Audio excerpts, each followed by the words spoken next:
Bear Down Ballers. I'm your host, AJ Bramlett. Got my super producer, Ryan Wall, in the house with me again this week. Ryan, let's jump right in, man. Yeah, I'm excited to be here another week. And AJ, we're 2 games in to the college basketball season. Arizona's 2-0, 2 big wins, a 29-point win against NAU, and then they had a 54-point win against UT Rio Grande Valley this past Friday. What'd you think of just your overall feelings on the team throughout the first 2 games? I mean, it's probably the best start that we could ask for, man. I mean, the guys, the style of play that they're playing right now is exciting. They're passing the ball up the court, guys are running. We're getting out for dunks, transition, guys are moving. The ball is zipping around, finding energy. So, I thought they've looked really good defensively and offensively. And, everyone's sharing the basketball, everybody's involved. It's just a good sign for things to come this season. They're just learning this offense and learning how to play together, and they're already pretty operating at a pretty high clip for these first 2 games. Obviously, the competition is going to pick up here in the next couple of weeks, but what I've seen so far from them, I really like. Yeah, they've looked great so far. They're playing as a team. They're passing the ball a lot, which has stood out. 25 assisted baskets on 28 the first game. The second game, they had 25 on 31, I believe, assisted baskets to made field goal ratio, which was really good. But AJ, the first player I wanted to get into and to ask you about his performance is the guy that is one of the veterans on this team, who's entering his third year, is Christian Koloko. As we know, the 7-foot center, he has just looked incredible throughout the first 2 games. The first game, he only had 8 points, but he had 4 rebounds, 5 blocks, and then he followed it up with 18 points, which was his career high at Arizona. 18 rebounds, 5 blocks, 2 assists, 6 for 8 from the field. And AJ, that was only in 19 minutes of action. Not bad, huh? Not bad. And I think that was his first double double, right? Yep. That game, and you're just seeing, and we talked about it, in the first pod, and earlier in the season that Koloko was due for a breakout year, and he's showing that right now. On the defensive end, he's been incredible. 5 block shots, last game, really changing a lot more shots than that. Probably 9 to 10 shots that he actually affected that didn't go in, that he didn't get credit for blocks for. But the thing that I'm excited about, his defense has kind of always been there, but his offense looks great. I think he's settling in. You've really seen a jump with him in confidence this year. I think probably Coach Lloyd has instilled some confidence in him this year. He's matured a lot. He's strong.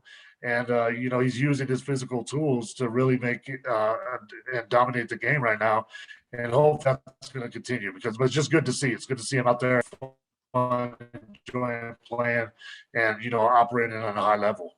Yeah, another stat and thing that he's improved so far is his shooting, especially his free throw shooting. He was 62% from the foul line a season ago, and now he's 80% through he's 8 for 10 through 2 games. It's only, only 10 attempts, but it is just great to see improvement of any kind. And he looks like he is really taking that next step to what Tommy Lloyd keeps repeating, an all conference player. Yeah, absolutely. I mean, his shot mechanics look great, and his free throws are really smooth. When you can have a big guy, and especially that he's playing a lot more physical now, he's going to be going to the free throw line a lot. That's just a huge asset to have when you got a big man that can knock down those free throws. And his touch looks good. Maybe he'll mix in some jumpers here. Pretty soon. He shot a 3, I think, in the exhibition game, made it. And so, hopefully his game's just going to continue to expand. And with confidence comes, more and more opportunity. Tommy Lloyd's trusting him and really, encouraging him to be the best player that he can be. And we're seeing the first, strides of that right now, which is great to see. Yeah, the next guy I wanted to get into is Jules Tabellas, another guy coming into his second year, and he's last year was probably the most consistent player on the team, and this year he's continued to do the same thing through 2 games. First game, 13 points, 5 rebounds, 4 assists on 6 for 9 shooting. Then the second game against UT Rio Grande Valley, he had 20 points, 9 rebounds on 7 for 8 shooting from the field, only 16 minutes. And yeah, he really looked incredible. And 16 of those points, AJ, were in the first half. Yeah, I mean, he's just solid, man. He plays so hard. He's running the court, very well right now. Dalen Terry hit him with a few, good passes running the lane and finishing. Big guys get out there and run. You want to get the ball, and he's doing that right now. They have a good connection out there, pushing the ball forward, scored on some easy baskets, got a nice dunk. And then he's just always in the right spot. Like, he knows where to play on offense. He knows how to find those little sweet spots, in the defense where he's open. He's got a variety of finishes. He knocked down a three the other night. So he's just a versatile guy. He's strong, and he's really going to jump out on the scene even more. I know people know about him, but I think this year, by the end of the year, everybody in college basketball is going to know the name of Zulis Tabellas. Yeah, I know we're only 2 games in, but do you think this could be and will be, if you had to say right now, his last year at Arizona? Too early to say, you know what I mean? But if he keeps playing at this rate, you want that's the goal. So, but I think he's just going to continue to be that rock and that solid foundation for the team this year. And he's a guy that you can trust. You know what I mean? He's going to get his baskets. He's going to play the way that he plays each game. You don't see a lot of up and down with him. He's very steady, and that's the kind of player you want if you're a coach. So, I'm just going to expect more and more from him this year, and really trying to start to dominate, the competition. Yeah, I would find it hard to believe that if he averages around 15, around 7 to 8 rebounds a game, he isn't in that conversation for a first round pick in the draft. I mean, it's just great production from a big guy that keeps improving, his jump shot's improving, and yeah, I really can't wait to see where his game takes him. Yeah, I mean, he's got all the tools. Like I said, he can do everything out there. He can handle the ball too. You know what I mean? If we don't talk about that much, he doesn't get a ton of opportunity to do that, but his handle is pretty good. And so, he's just what he really fits the prototype kind of what NBA bigs are right now. And so, hopefully, he'll continue to progress and he'll get that opportunity. But we're going to enjoy him while he's here playing for the Cats. Yeah, and Tommy Lloyd had some comments coming up actually after this on this podcast episode when you talked to him. But I wanted to get into another guy, Dalen Terry, who he does a little bit of everything, but he's really that Swiss Army knife, and he provides so much value to this team. His passing, his defense, his playmaking, everything he does is at a pretty high level. His first game, he had 11 points, 7 assists, 2 blocks, 2 steals, 3 rebounds, 4 for 5 from the field. And then he followed it up with only 4 points, but 7 rebounds, 5 assists, and a block. What did you think of Dalen's performances so far? I love Dalen, and his energy is what stands out the most to me. Is he looks like he's playing at a different speed than everyone else is, especially on the defensive end. And you love guys like that because they're energy givers. They give energy to the rest of the team. When you see a guy playing that hard, like it just infects everyone else, and they want to be on that same level. And I think you see that with DT. He's out there locking guys up. He's making the right play. His playmaking and facilitating has gone way up from last year. And I think that's an underrated part of his game that we're just kind of scratching the surface of. But he makes some incredible passes, man. And, with that length and his athleticism to be able to get into the lane and now find guys more and to have that responsibility to facilitate the offense a little more, he's just going to continue to grow because he's got a ton of talent, and we're just seeing the beginning of it right now. But it's great to see. I love him. Yeah, is there anyone else that I haven't mentioned that really stuck out to you and you were just really, you really were, you like to see their performance and you thought they played great? A couple guys, I think Kerr, Krisa played great. These first 2 games, I think he's doing exactly what the team needs him to do. He's playing with pace. He's pushing the ball. He's finding his 3-point shot within the flow of the offense. And I just like the way that he plays, man. I like his aggressive style. His demeanor on the court is confidence inspiring.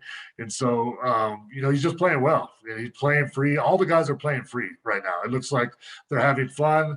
They're not afraid to make mistakes, and they're just going out there and playing the best basketball, that we've seen in, a while. And, obviously, like we said, the competition is going to, improve over the next couple of weeks, but this is a great start for them.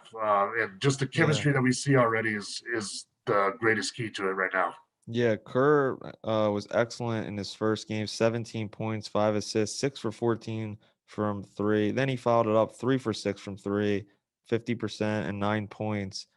My only question is, so far he's taken 16 3-pointers in 2 games, and that's out of 20 total, field goal attempts. My question to you is, do you think that number can increase? Because I think if that number, if the more layups, mid-rangers can increase, I think that's where his game goes to the next level. Yeah, guys are going to start running him off the 3-point line. You know what I mean? And everyone's kind of still learning about him. And obviously they're seeing that he's a knockdown shooter. And so when guys start closing out more, that'll give him more opportunity to get to the lane because he can't finish. I mean, it's not a part of the game that he doesn't have. He just hasn't shown it as much in these first 2 games. But you'll see him start to do that. He's also a good playmaker once he gets into the lane. So, I'm sure Coach Lloyd is encouraging him to, break down the defense, get in there, and then make plays for the bigs or kick out for threes to other guys. But he's doing a good job so far. I just like the way that and the command that he has on the team right now. Yeah, AJ, any final thoughts on the first 2 games and first two victories for the Wildcats so far? I'm enjoying it, man. It's fun to watch Arizona basketball again. They're playing, they're pushing the ball up the court. We got a couple lob dunks. Those are the things that remind me of my days at U of A and Yeah. playing that really freewheeling, not so, controlled basketball and just trusting the guys and putting them in positions to be successful and then letting them go out there and do their thing. I thought we saw, Ben had a good second half the other night, which was encouraging to see. Probably got, knocked down a couple of threes back to back and then got out for the big lob dunk and all that. So I think you'll see him continue to progress to get a little bit more comfortable. And, once he, gets to that level that we all know he's going to get to, I mean, they have a lot of guys, like we've talked about this, Ryan. They have a lot of guys, Yep. which is a great thing to have, not a problem at all. And, Yeah. we don't know if there's going to be a certain guy every night that's going to be the leading scorer or, carry the load every single game. But a lot of guys have that, opportunity and ability to be the leading scorer every game. So you might see it more of by committee. Some guys hot, Justin Kier could be that guy coming off the bench one night and go for 20. There's a lot of guys that can, facilitate and keep the offense moving this year, which is a great thing. Yeah, I think as you mentioned, Mathurin came on in that second half against UT Rio Grande Valley. I think that was really great for him and his confidence because he was 0 for 4 in the first half on threes, and then he hit two, which was great confidence booster. Yeah, I just want to see him continue to up his aggressiveness in the game, and I think he can get to that level. But I just think that people expecting him to score, you know 18 to 20 or any in that range, whatever number you want to say, was just a little too much considering people forget, but he really came on the second half of last season Yeah. and he's still a really young player, improving his game as Tommy said in the past. So yeah, I think he will show improvement soon. Yeah, absolutely. And that's like you said, he's young, man. Give him time. Give the guy time. He puts in the work every single day. He works after practice, before practice. He's focused on his goals of becoming the best player he can be. So we just got to give him time, man. But it was a good sign to see him in that second half. Get a couple to go down and not kind of knock that rust off and get him going. So I expect that to continue in the coming games. Yeah, and AJ, before our next episode next week, Arizona will play 3 games on Tuesday night.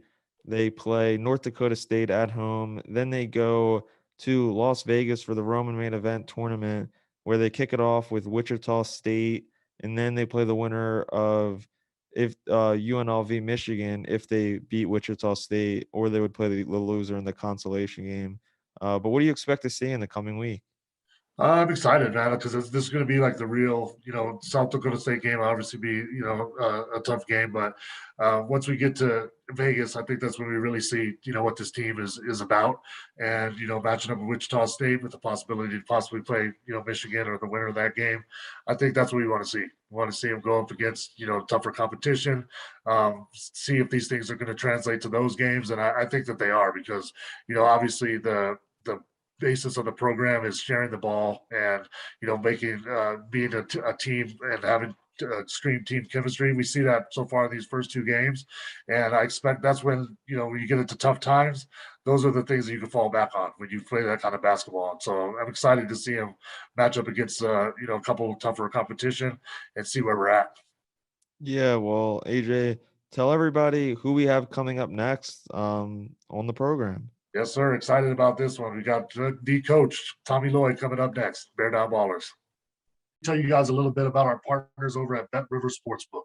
If you haven't signed up at BetRivers yet, now's the time because they are offering a $250 match bonus for your first deposit.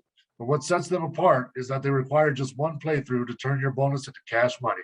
With their new Rush Pay instant approval, withdrawing your winnings is safer, more secure, and more reliable. With basketball season tipping off, get in on the action by going to betrivers.com today or by downloading the BetRivers iOS app. Must be 21 years or older.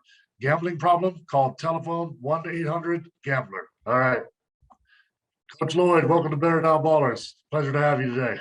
Good to see you, AJ. How's it going? Hey, doing well, man. Doing well. Seems like you guys are just out of practice. How did you go today?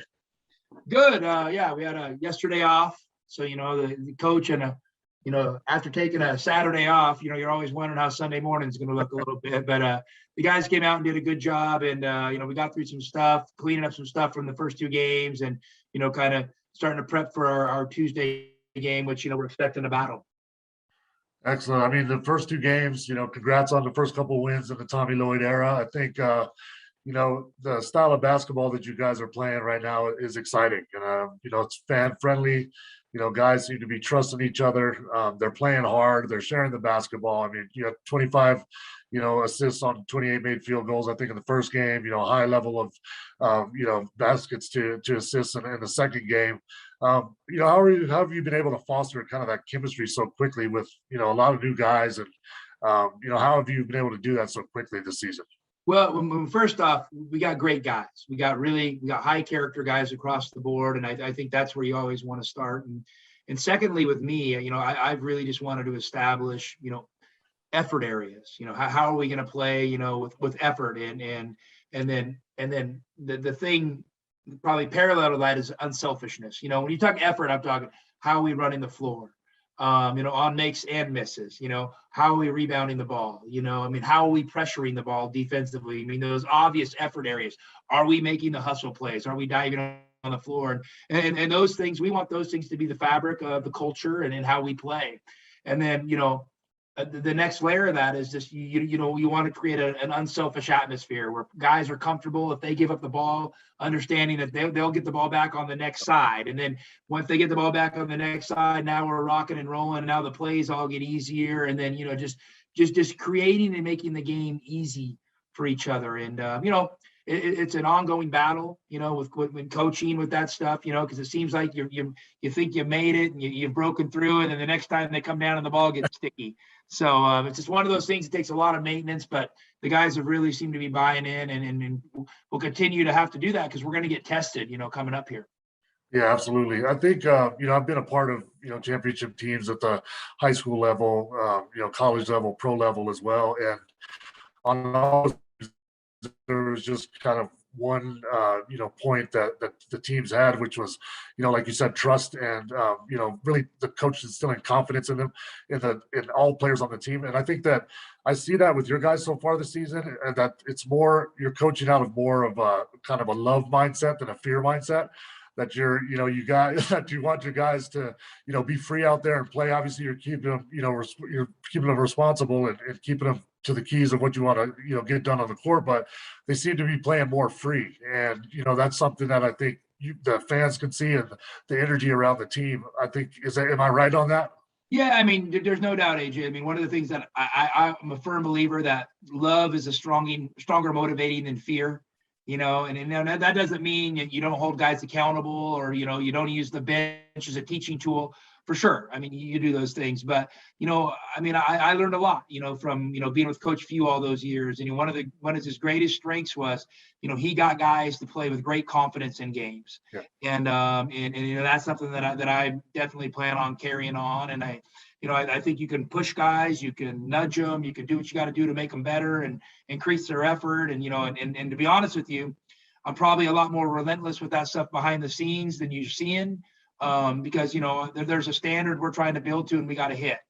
And, but come game time, that's time for the players, and they got to be out going on the court and playing with confidence. And thank God for everybody. I'm not going out on the court because I'm not very good.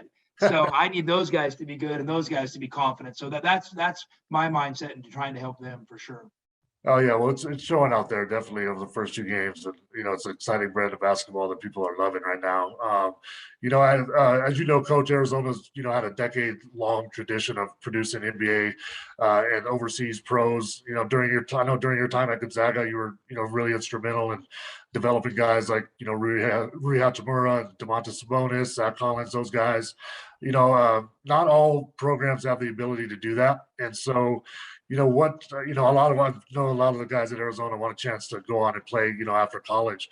What does the process look like of developing guys, at Arizona, and what are your thoughts and keys to making guys the best players they can be? Well, I mean, AJ said 2 tenets of our program are going to be team chemistry and player development. Those are going to be 1A and 1B. And I want guys to come to Arizona and have a great experience. To have a great college experience, love their teammates, love getting pushed, play with joy for sure. And not that it's going to be easy, but I definitely want them to be in a great, chemistry environment.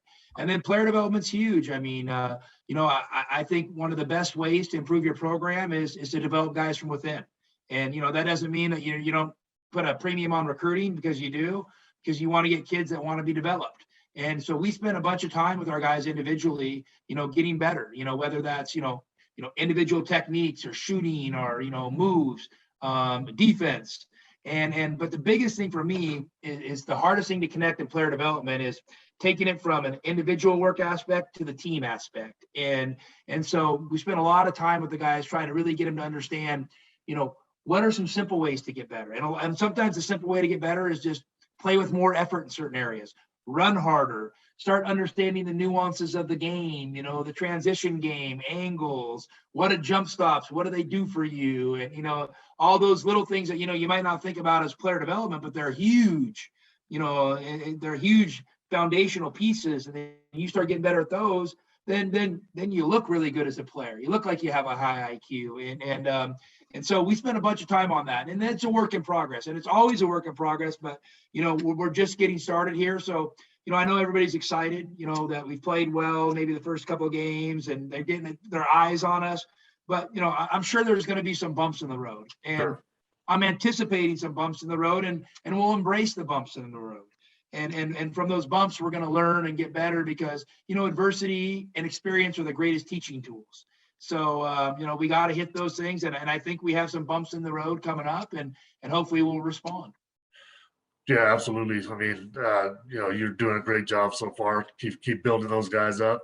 Speaking of getting better, in my opinion, some of the keys to the overall success of the team this year, and we've seen it over the first 2 games, is the play of Christian Koloko and Omar Ballo. And can you talk a little bit about Christian and kind of the strides that he's made so far this season? I just see him playing with much more confidence.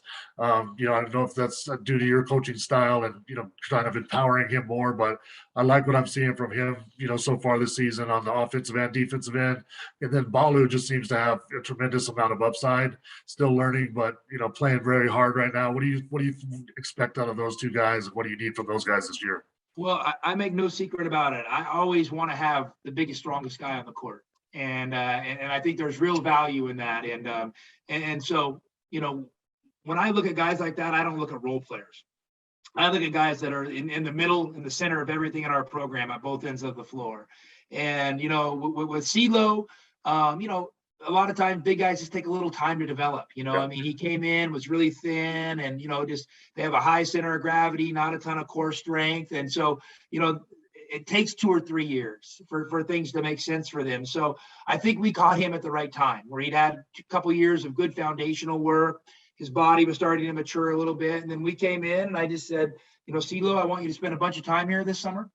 And, you see that corner of the backboard, the little white square there? You need to get the ball to hit that as many times as you can, and then it'll start going in.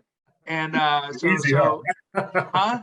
I said easy, huh? Oh, it is easy. To be honest with you, we actually, I put a little piece of red tape on each corner. Just tell them, hit the red tape. There you go. And because I value making twos and finishing, in there. And he's done a great job finishing, catching balls. You get to see his confidence growing. His back to the basket, post move game is slowly growing. So, I think he's a really, really good player. And I love where he's at, and I love the direction he's going. And Umar, is somebody that, I had it with me at Gonzaga for a couple of years, and, and things didn't come easy for him.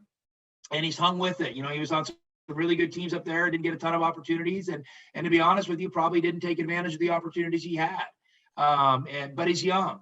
And so he came down here, and, it hasn't been perfect, but he's kind of on an uptick right now. And it starts with effort, and it starts with playing on balance, and hitting the red dot, finishing your shots, and so I love where he's at, and I think he's going to be instrumental in helping us throughout the course of the year, and gives us a little bit more depth. And on the same note is Zoo, Zoo's made a lot of progress, and he's starting to play way more physical. And I told our staff today, it's getting to the point where I can't even complain about him on defense anymore. He's really done some really nice things these first two games, and made huge strides in that area. And I think for us to be a good team, and if he's going to play some minutes at the 4, he's got to become a versatile defender, and he's trending in that direction. So I'm really excited. Yeah, he's been doing a great job the first 2 games. I just love the way that he's running the floor right now. I think him and Dalen have a really good connection on the fast break. It's an exciting style. And me as a big man, if I was going to run, you want to get that ball. So I'm sure no doubt about it. it. and if they run and they post up hard, those guards better reward them. That's right. And yeah, so it's been fun watching Dalen really develop and push the ball, and I'm giving all those guys freedom to push the ball. Because I want to play fast, and you need multiple handlers to do that, as long as they handle that responsibility and are accountable for good decisions. And Zoo, I think, should be the best running big guy in the country. Run down there and be able to get those early transition baskets, which is a huge part of what we want to do. Absolutely. You touched on it a little bit right there, but can I just can we expand a little bit on Dalen Terry and kind of his emergence as a playmaker? I think when I watched him in high school, he was more of that player, facilitating. He could score obviously and get to the basket and do those things, but his passing has really emerged early in this season, and I think that's a huge asset. And just the energy that he plays with, and the speed and aggressiveness that he plays with, has been a key so far. What are your thoughts on Dalen? I love DT. I love his maturity. You could talk to him man to man. He takes coaching. He shows up every day with a good attitude. He's really wanted to be a playmaker, obviously, his whole career. And I think now it's all starting to come together, where he's getting opportunities. He's starting to understand techniques and reads and how to manipulate defenses.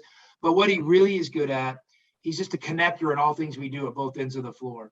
He plays unselfish at both ends of the floor, plays with great effort at both ends of the floor. Watch how he's crashing the glass, he's in all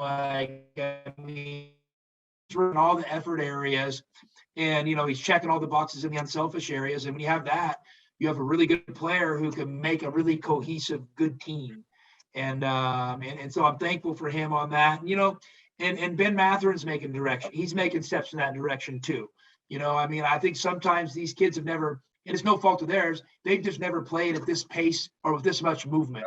And it takes some time to adjust to that, because you have to kind of be thinking a step ahead. And then when you move, you got to move hard, because, you might be cutting hard to create an opening for 2 other guys to make a play. Yep. And then you cut hard, they might not make a play, you might be involved in the next play. But if you don't cut hard, we don't get the right spacing and movement for those 2 guys to make a play, then you don't get to receive the next play. So all these little things, it's got to connect. And some guys just need more experience with it. And I'm seeing Ben growing in areas, with his cutting and making plays, off the ball defensively. And I really can't wait for him, for the whole development progression to kind of kick in, because, he's done a lot of work. He's really worked hard. Now he just needs to put together a couple of halves of basketball, and I think he'll be surprised how much better he's gotten. He's right on the precipice of making a jump. Yeah, we had him on the pod last week, and he did a great job. And I think that second half, in the Rio Grande game was a good breakout for him. Maybe give him a little bit more comfortability out there on the court. So look for big things continued from him. Last thing for you, Coach. I know you're a busy man, but Arizona has the best alumni in college basketball, I believe. I might be a little bit biased, but I think it's hard to argue. As you should be. And I think you've done a great job so far, encouraging the alumni to kind of be a part of the program, be around the program, and really feel like it's a family. How do you plan on continuing to do that, and just kind of accessing the guys that we have, all around the country that really, love and bleed, Arizona basketball? Well, first off, I love this place, and I'm honored to be the head coach here. I mean, I really am. Every day you wake up, you kind of pinch yourself. What I take seriously is the way we play and the way we conduct ourselves. I know you're watching the game at home, and I want you to be proud when you watch us play. And you guys as former players, you guys can sometimes be the most critical, but you're also the most understanding, because how hard it is. You know everything's not going to be perfect, and when us coaches need to be picked up, or the players on the current team need to be picked up a little bit, because you guys went through some bumps in the road. I mean, it's all part of the experience. So that's what I want. I want, when we play, I want you former players to feel joy watching us, and have it rekindle all your memories and your experiences and the reasons you love Arizona. And it's something I think about every single day. I'm actually getting chills right now thinking about it, and it's your guys' program. I just got an opportunity to be a head coach here, and I'm going to do everything I can not to mess it up and to make you guys proud. Well, we appreciate it. I've been feeling a ton of joy these first two games, so hopefully we'll keep it rolling. Coach Lloyd, thank you for joining us on Bear Down Ballers. Good luck in your upcoming games, and hopefully we'll get you back on during the season, and keep up the great work, man. We're proud. Appreciate it, AJ. Thank you. Thanks, Coach.